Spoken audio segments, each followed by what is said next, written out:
ce-i surpriză! La porțile de fier 1 am trecut în Serbia. Am zis, dacă tot suntem aici, hai să facem un scurt drum și până în primul orășel din Serbia, în Kladovo. Sunt în a 12-a țară vizitată de mine. Să vedem cum e Serbia. Și niște imagini cu Dunărea de pe malul sârbesc. Și venind pe drum, ne-am oprit în localitatea Fetislam, unde este o fortăreață. Am oprit acum să o vizităm. Nu știm nimic despre ea, dar vom descoperi.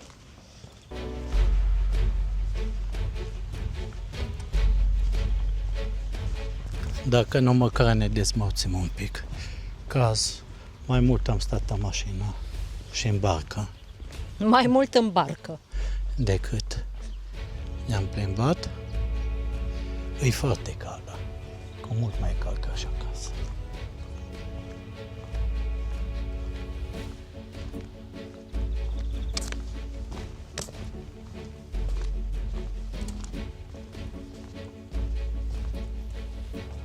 Și o șopărlă aici.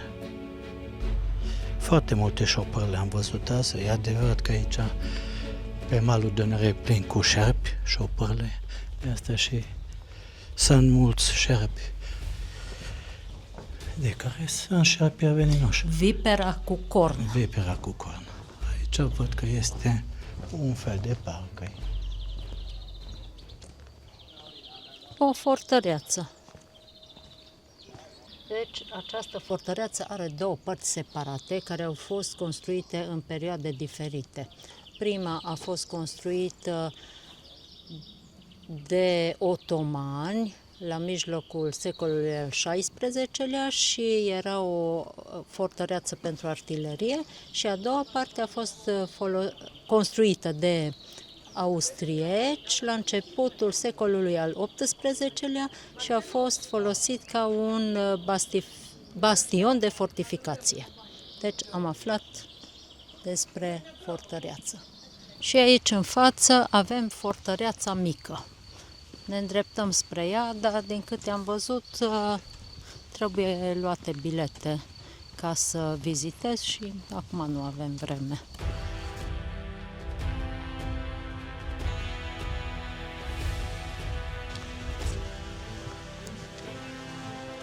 Și de aici se vede și Dunărea.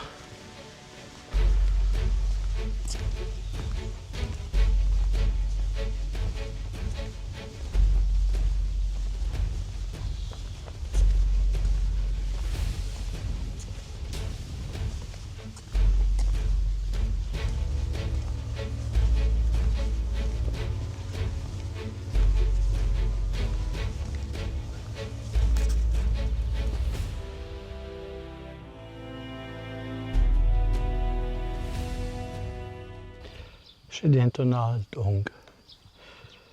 Fortăreața este chiar fortăreața mică, pentru că e chiar mică. Are cam vreo 30 de metri pe 30.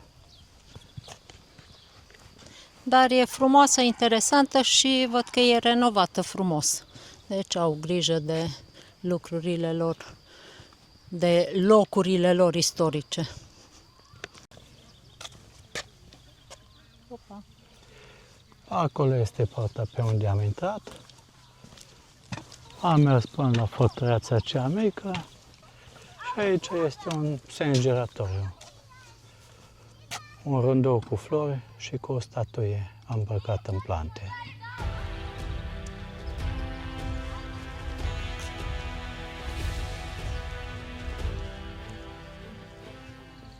Deci suntem în Kladova și să vedem ce vedem pe aici. Asta este primul orășel de după graniță. O, ce copaci mulți!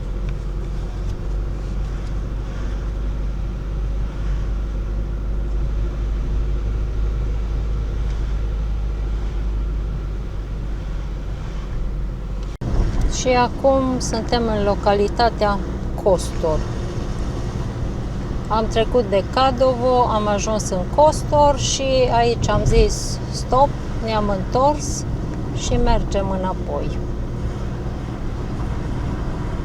Sunt localități mici, una după alta.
Și acum am trecut podul de peste Dunăre.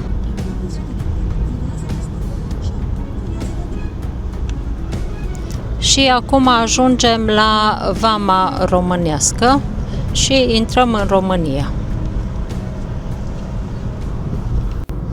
Și am intrat în municipiul Drobeta Turnul Severin, municipiul reședință de județ pentru județul Mehedinți.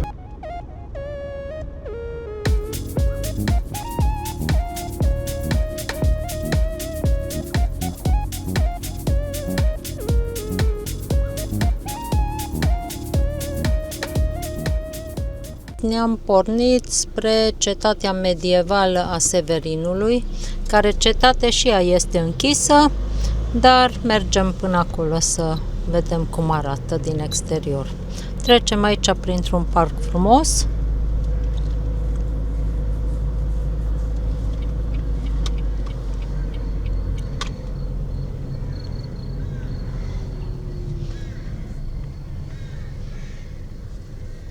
Care parc este chiar în spatele cetății. Și am oprit lângă parcul Dragalina, am trecut de el și am ajuns aici la cetatea Severinului. Cetatea medievală a Severinului.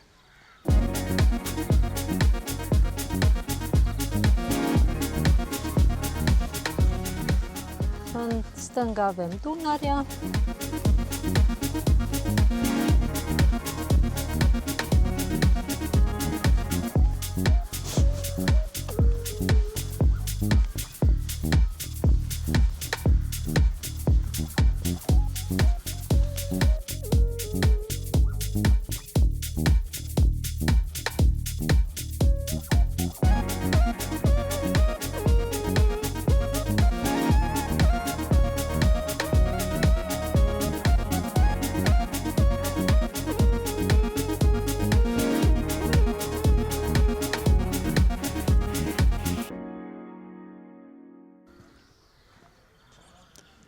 Câteva informații.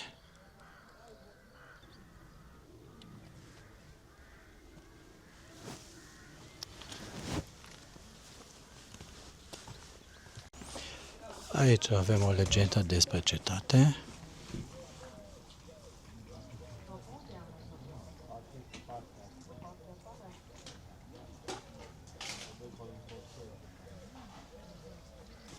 Și urcăm aici pe aleea de lângă cetatea medievală, care are o istorie foarte zbuciumată, a fost cucerită și recucerită de zeci de ori de romani, otomani,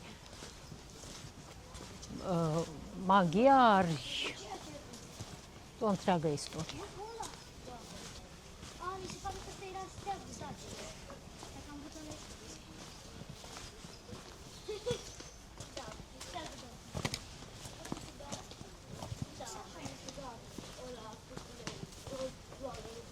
Cetatea a fost refăcută integral, deci este renovată integral.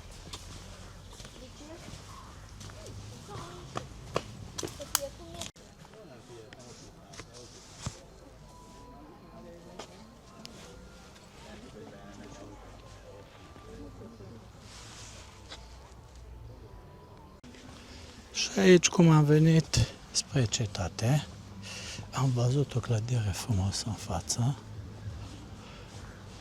și mergem până acolo să vedem ce este. Pare tot o clădire de pe vremea Imperiului Roman.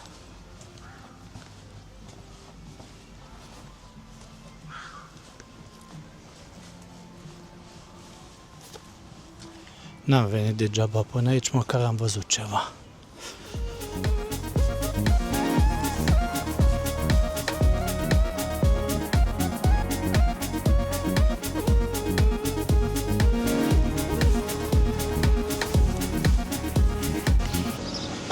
Și am aflat ce este clădirea asta, teatrul. Este chiar foarte frumoasă clădirea. Și e și renovată. Aici suntem în centru Drobetei. Mă gândesc că aici este și fântâna cinetică. Da, Mergem să vedem și fântâna.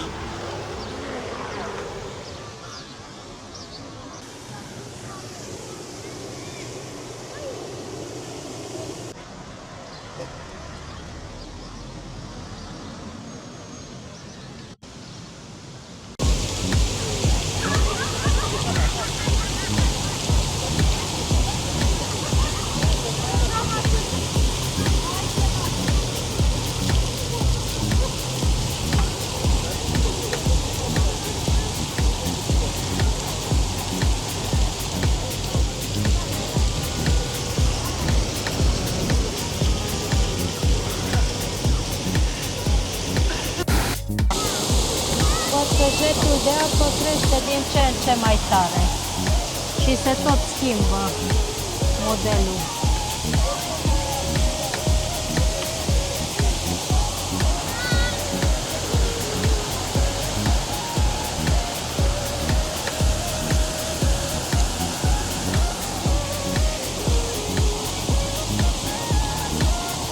Interesant. Da. Când vrei să faci baie vară, te pui acolo. Da, precis.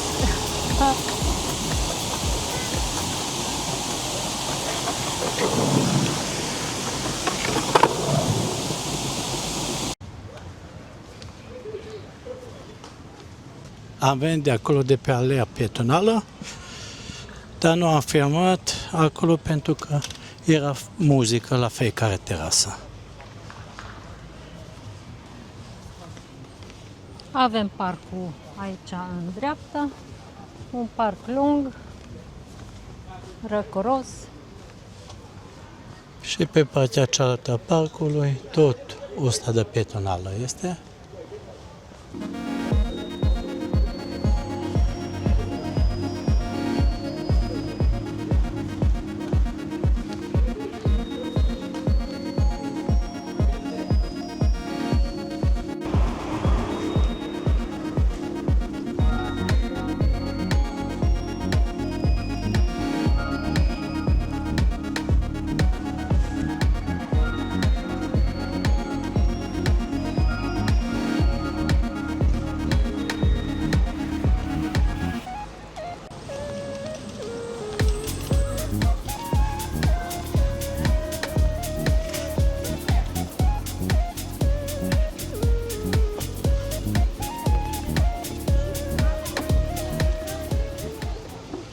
O statuie de-a lui Decebal.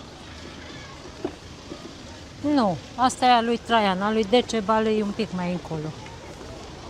Da, dar are și el o statuie pe aici. Da.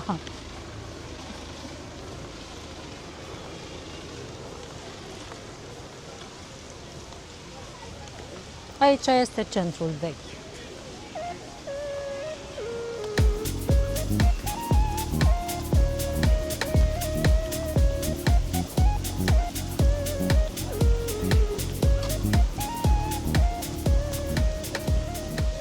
Și am ajuns înapoi în piața cu fântâna. Și uite-l acolo în dreapta, se Decebal. vede din spate Decebal. Nu știu de unde, dar vine un fum și miros de cauciuc ars, dar efectul cu soarele e foarte frumos și fumul. De acest efect pirotehnic am dat cum ne întorceam spre mașină printr-un parc. Prin parcul Dragalina, de care v-am spus la început. În parcul acesta se află și cetatea medievală. Și peste drum, Dunărea.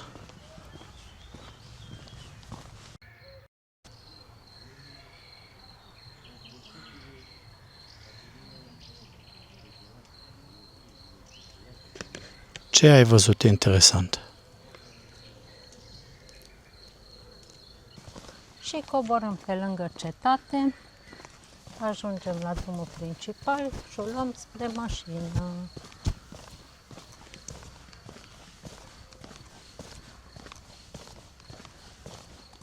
Și cam atât cu vizita din Drobeta, nu? Se pare că da. Ne întoarcem în Herculane. Și vă mulțumim că ne-ați urmărit și în acest vlog și cu acestea vă așteptăm în următoarele locuri minunate pe care vrem să vi le prezentăm. Vă salutăm și ne revedem. Salut! Salut! Sper că putem ieși pe aici. Se Putem. poate.